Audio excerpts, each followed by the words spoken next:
My name is Patrick J. McGinnis, and I coined the term FOMO. That's short for fear of missing out, and it's why some people end up following the crowd. But we're not like them. We're part of a new species that isn't afraid to do things differently. I call us FOMO Sapiens. And this is the show where you'll meet people like us, phenomenal FOMO Sapiens, to learn how they find the courage and the ideas to live exceptional lives.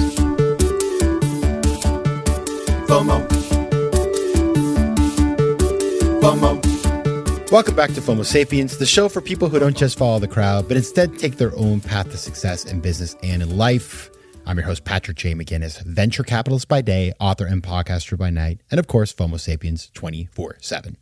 Now, today we have part 2 of my conversation with Jordan and Tristan Mace, Tristan and Jordan Mace, the Maces.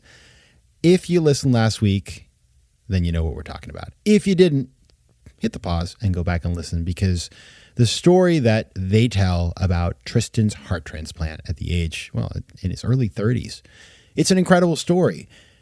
But more incredible than that is what they have decided to do going forward. Now, these people are total FOMO sapiens. You got Tristan, venture capitalist, Jordan, working in a tech company. They are recovering together as a family from Tristan's surgery. They have, babies running around. They got a lot going on, and they find time to start a nonprofit to help make the U.S. organ donation and transplant system better. That's incredible. And so that's what we're going to talk about, because it goes back to oftentimes in the show, if you listen regularly, which I hope you do, we talk about Viktor Frankl. And it's a book called Man's Search for Meaning, and that when bad things happen, we can find meaning in them. And so it's possible to take these things and learn from them and come out in a different place, post-traumatic growth. And so the idea of starting this nonprofit to address something that was so personal that they experienced around transplants, it's just a really powerful idea and something that I'm really happy to be able to share with all of you on the show. And as you know, Tristan and Jordan are the co-founders and the board chairs of Valeos, and Valeos has been instrumental in a lot of work. I mean, it's a very new organization, but already it worked to help influence the passage of a new federal law in September that overhauls the U.S. organ procurement and transplantation system. So it's an incredible contribution, and that's just a start. Now, as you know, I always have my small ask, and my small ask is this: go over to valeos.org and check it out. This is, the end of the year. Perhaps you're thinking about some charitable giving. Check it out. It's a really incredible organization. The board of directors is stellar. And as you will hear today, what they're doing is important work, extremely important work. And you don't know if one day you or a family member will be going through this exact experience. And so you may very well hope that the system gets a lot better by the time you meet it. That's really important work. All right. I don't want to belabor the point, but there you go. Now, as we had an episode last week with an interview question, my classical interview question, there's no need to do that. So we're going to just jump in right now. So I started this week's conversation with Tristan by asking him what they did next, and more specifically, what was the problem they were trying to solve by coming up with Valeos? Yeah, well, so Valeos is a patient-centric 501c3 nonprofit designed to use data to advance outcomes in transplant. So for us, functionally, that looks like increasing the quantity of transplants and making them more accessible for high-quality transplants, to shorten the wait list time, and also for those people such as myself who are fortunate enough to be transplant recipients, how do you improve the life expectancy and quality of life that you have with this bonus time? And so the way that we're working through that is really eliminating the existing data silos and data deserts by creating a collaborative data network for all the different stakeholders in transplant. The transplant centers, donor hospitals, organ procurement organizations, transportation companies, researchers, and the government to all work together and participate from a data perspective. Valeos comes from the word valeo. Valeo is Latin. It means to be well and to be strong.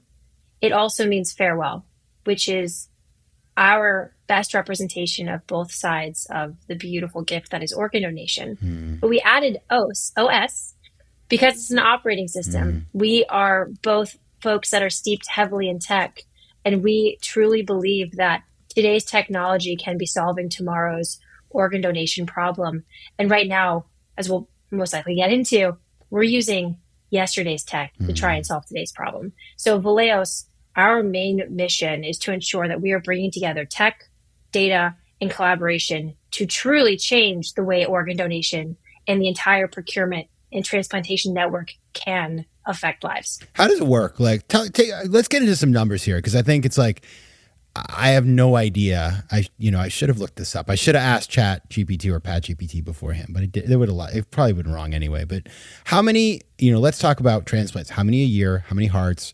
Like, kind of what does it look like, this market? Because it's obviously not a for-profit market, right? It's something that's, thankfully it is not. But so what does it look like?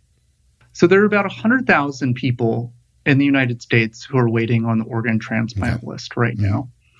Last year, there were just under 43,000 transplants. Most of those are kidneys, but are ultimately segmented across kidney, pancreas, heart, lung, liver, intestine, and vascular composite allografts. For hearts, there were about 3,500 heart transplants performed last year, so a small subset of that. Wow. And when you think about, you mentioned the tech, Jordan, I mean, before we get into what you're doing, just tell us a little bit about your experience. I mean, both of you are entrepreneurial. You are entrepreneurial thinkers. You are tech people. Like, you've worked in these systems. So when given what you know about the tech world, what was it like to interface with a system that, as you said, has yesterday's technology? It was rough. And I wasn't even the person really having to interface with it. I was just experiencing the outcome. When I say rough, you have to think about how many different stakeholders are involved in this one process. So many, hundreds of calls, API calls, physical calls, paper and pencil, decision-making calls. All of these types of things have to work in concert, and they truly have to be real time, because this is a life. And we talk about ischemic time. That is truly how many minutes can an organ be outside of a body before it's no longer viable for transplant. So these decisions, if you make a mistake, that can mean the difference of whether or not this organ can get on a plane and make it to this person that is dying or not.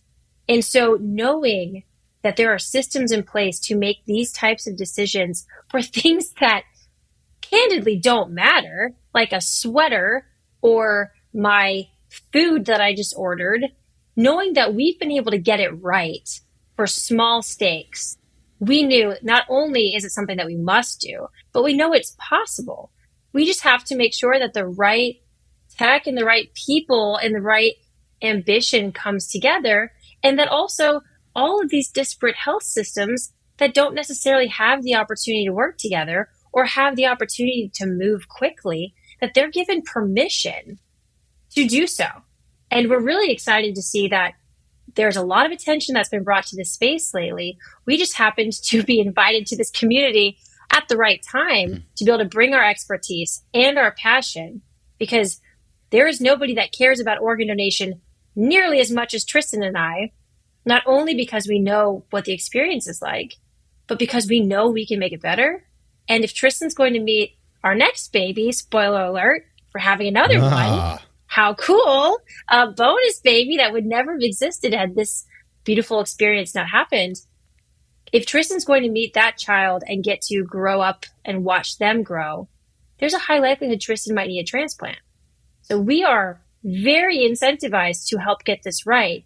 And to the point Tristan's making, there's a huge market opportunity to get this right. And those incremental lift outcomes, those are lives saved. Those are people who gave the gift of life getting their organs actually to the right place, which might be one iota of peace for a grieving family. And that is worth it. And that is why we think that every moment of attention that organ donation gets is absolutely worth it. And why we're grateful that someone like you is giving us the opportunity to share this story with your audience. FOMO. FOMO. Yeah, well, I remember when I first heard about Valeos and Tristan. This was before I knew that Tristan had suffered memory loss. And so, it's like, because he's so good at faking it. Like we had all these nice Zooms and we're talking about that name. He's like, you're good at names. Like, tell me about names. And he learned all about, he had studied our emails together. And I was just, it was really amazing. And we were looking through the names and talking about this idea. And I was like, of course, I'm like, okay, if anybody's going to do that, it's going to be these two. I mean, it's sort of like, it's sort of the perfect combo. But at the same time, this is not like, an app, right? So Tristan, like, what is the what are you trying to pull off? What is the big goal here? The thing that you're trying to solve? Yeah. So it's really in recognition that to improve outcomes, you do have to have data and you have to have access to high quality data. And when we talk about right now, we're in the AI revolution. Yes. Very trendy. Very trendy. But also critically important for this community. If we take a step back, actually, and even the name of FOMO Sapiens, and you look at this from a FOMO perspective, unfortunately, the reality is that if you're a candidate, if you're a patient in need waiting for an organ, there is a lack of transparency that exists right now. The national system was created in 1984, prior to the internet. And so because of that lack of visibility, there is this essence of, is today going to be the day that I get that phone call? And on top of that, if an organ offer is made available for me, if there is an organ and my surgeon has the opportunity to accept that organ on my behalf, is there a better organ that may come a couple of days later or a week later or hours later, whatever that may be? But there's a lack of data that provides that insight from a predictive analytics perspective of what is the likelihood that there's going to be a better fit, a better match for you that is going to improve your life expectancy and your outcome. And so we get back to the data side, which is from us, is how do you connect all of these stakeholders, be able to aggregate and standardize that data, and then leverage that data to unlock new actionable insights and drive system performance and integrity. Right now, what we're seeing, Jordan alluded to, there is massive transformation that's occurring in the transplant system right now. And so, in fact, in September, President Biden signed a new federal law that is the biggest change that we've seen in transplant in the last 4 decades. And Jordan and I are exceptionally proud that Valeos has been behind the scenes on advocating this with HHS and congressional leaders for these changes to truly modernize the system into the 21st century. But at the end of the day, this does function around how do you improve the data quality so that you can make better decisions around allocating organs and around improving people's lives and outcomes with them. And so are you building the system, or do you have like engineers coding something right now, or are you raising money to direct it towards people who are doing it? Like how do you play in this? Yeah, so it's both. So one, we have an incredible board of directors, an incredible advisory committee. Many of those are former folks from HHS, former congressional congressmen and senators. We have a number of folks that are Fortune 500 execs that have all come together that have been personally impacted by transplant and or want to see a major societal change in healthcare. So from our perspective, it's one, we're building up a team for Valeos proper as a nonprofit. But we also recently announced a collaboration with Oracle back in September, the Oracle Health Conference keynote. Jordan and I were on stage with Stephanie Trunzo, who's the SVP and GM of health for Oracle. And we announced of how Valeos and Oracle are working together to advance the industry collaboratively. So to have Valeos's insights and so many of the people within transplant and across healthcare and technology and public policy, coupled with a design collaboration with the resources of Oracle, who understands EHRs and security and compliance and being able to bring those two together, we're exceptionally excited what that can mean for the transplant community. Wow. Yeah, if I were to put it into tech terms, I would say that Tristan and I have a baby startup that has been operating in stealth mode for the last year and a half. And we have poked our heads out a little bit of stealth mode to encourage this community to know that there are a lot of folks that are paying attention. So we are in I would say a hyper growth period of building. And we're very fortunate to have such phenomenal partners, design partners, thought partners, actual engineering partners. But we're also very much dependent upon the ability to raise funds so that we can continue to build. This is our mission and this is our purpose. And this is not a venture-backed entity. This is a nonprofit. We truly chose to be a 501c3 because the shareholders that we are beholden to are the donor families, the donors, transplant recipients, the health systems, and beyond. So we are at this exciting nexus point where we can come out and say, this is what we're working on. If this is interesting to you, we want to know. We want to learn about your story. We want to see how we might build a partner. And we want to see how far we can grow this thing because, we've already got 2 babies. Why not have a third? And a cute dog named Queso. True. I mean, you got to mention that. The thing that is kind of mind blowing, and as I think about this, so this has really been around about 2 years, and you have gone from. I mean, let's step back. This is a space that is it's government related, it's large companies, it's data. It's like again, this is not an app. You have to coordinate so many stakeholders. You put together a board of really impressive people talking about HHS, Health and Human Services Department in the U.S. And I was just perusing your board. I love your website. And I was like, wow, this is really incredible. 2 years. Jordan, like, what are the things that, you have learned? Like, what are the things, it's like, so lots of people want to do something impactful like this. They have an experience in their life. It changes their life and they see the system. It's all of it. That's good. It's bad. It's flaws. And they say, well, I'd like to improve this thing. But yet getting as far as you have in 2 years, like that's really remarkable. Like, what is it that you guys have done that has allowed you to move as quickly as you have done? I would say we have an exceptional amount of privilege in the sense that we have experience that has almost perfectly put us in this position. And then you add a mission on top of that. On our first date, Tristan and I decided, we named our kids because we have zero chill. And we also decided that one day we wanted to run a nonprofit together as a retirement project. We thought when we're old and wrinkly, let's make the world a better place as a legacy. And let's figure out as we go. We had a couple of ideas of what that might look like. So when he woke up and said, I want to change the world through organ transplants, I was bought in. He was bought in. His background is building and operating companies. He's been doing that since he was 14. That's an unbelievable amount of experience as a young person.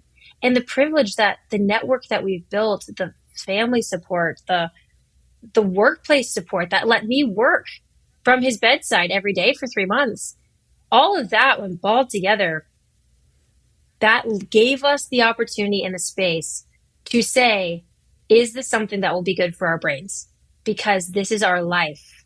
Do we also want to make this our mission and our job and our everything? We are 2 years out, 3 years out of his heart. And we are still deeply processing everything that's happened to us. And the reason that I feel so fortunate that we're able to work on Valeos is because this has been the outlet for Tristan to try and reason an unbelievably unreasonable thing. And that is something that I hold dear. And that's why I take this so seriously and why I'm so supportive of the fact that we have very limited time. We don't know how much time we have. We were guaranteed a year and they said, best case, we'll have 10. And we're spending every day of our bonus time focusing on this because it's bringing us peace in the process. And that is something that I say that not everyone has the luxury to do that. And so if you are somebody that's being impacted by this, I would say whatever this might be, I would find people that also care and find people that maybe can introduce you to somebody or can share a story or can be an ally or can give you a stage or can give you advice, something. And I would just slowly start to try and add 1 + 1 + 1 It might not snowball as quickly as we were lucky enough to have, but it grows, and you'd be amazed. People, as you said, they didn't know organ transplant, but they knew Tristan. Mm-hmm. And when they found out, like you did, that Tristan had had this experience, my goodness, the amount of attention that it brought to a cause that we cared about, it's unbelievable. You have to ask, and you have to be willing to accept it. And most importantly, we would ask that you pay it forward. So if you are in a position to be able to offer something, whatever that something might be, if someone that you care about has a cause that they care about, you might be able to get on board. Maybe you can do something for it. FOMO. Absolutely. And maybe you can take the reins, as you guys have done, and start something. Now, Tristan, you had a company before. I was an investor in your company. We spent a lot of time together. It didn't work, unfortunately. It was a great idea. Just a lot of things happen. But you're an incredibly resilient, hardworking, driven, smart, talented entrepreneur. But no matter how good you are, this is like a big one. This is a big one. You're taking something on that's huge. What's different? Like, what if, I guess doing this time around, like it's how has your experience been? Like, what has been what are the things that just kind of like you think about in terms of building this? So I actually think there are more similarities than differences here. The similarities, when you look at it, is, as a founder, you spend the vast majority of your time on understanding the problem and talking with people.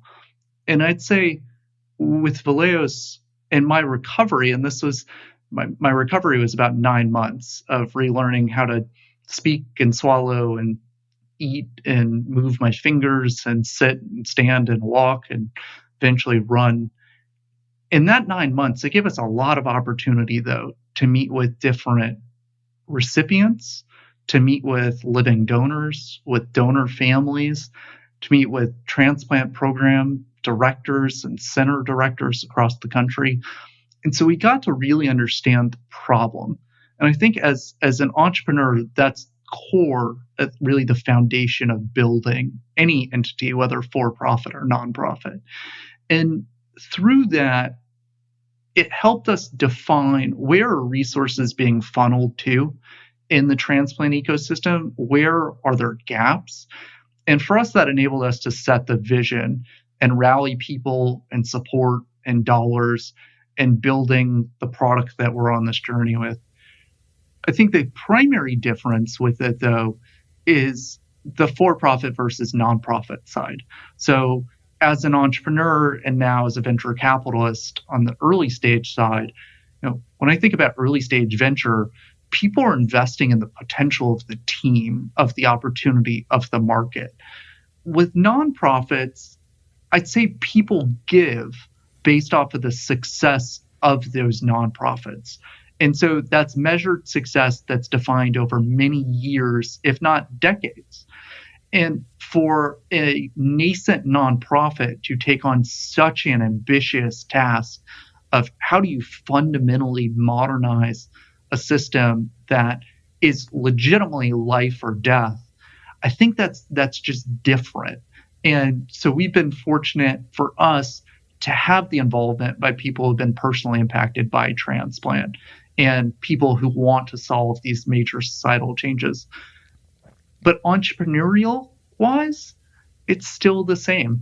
It's build something that didn't exist before and try to make a difference. And for us, the difference is, the median life expectancy for a heart transplant recipient is about 10 years. I'm 2.5 years out. The math is really simple. Now, we hope to defy those odds, but this Valeos, what we're building, is an opportunity to save and improve other people's lives. And selfishly, it's a chance to extend my life and quality of life. And that's time with Jordan, that's time with our son, that's time with our expecting child. So I hope people are hearing this. Many people have not experienced this, dealing with a transplant or receiving or a family member. But as we know from the numbers, this affects a large number of people. And so even if you have been fortunate not to be touched by this today, you just don't know what's going to happen in the future. And you may show up at a hospital someday and you want a system that works. Now, Jordan, tell us, how can we support what you're doing? Because I'm sure people are listening who have been touched by this or who get it and say, I want to help. So give us some things we can do. Sure. First off, thank you for those that are listening. We've really appreciated the space to tell our story, but then to also be able to follow up and share what we're working on. If this is a story that's touched you, we'd love to meet you. We absolutely meet that. We do have a website, valeos.org. We're very accessible. We would love to learn more about the stories. And as Tristan said, we've ran like smack dab into the problem.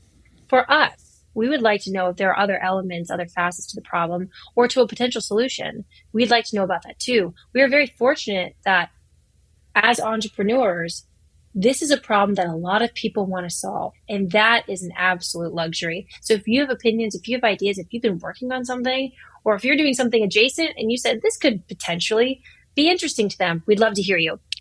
We'd love any support when it comes to a financial capacity. We would never say no to that as a 501c3.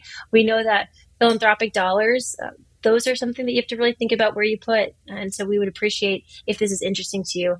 That would be a lovely addition. But I think the biggest thing that Tristan and I like to mention whenever we have the opportunity to tell our story is we want to pay it forward to the donor who gave Tristan this extra time, and to the two donors that we had the ability to interface with the teams, and that almost became a reality the first time and became a reality the second time.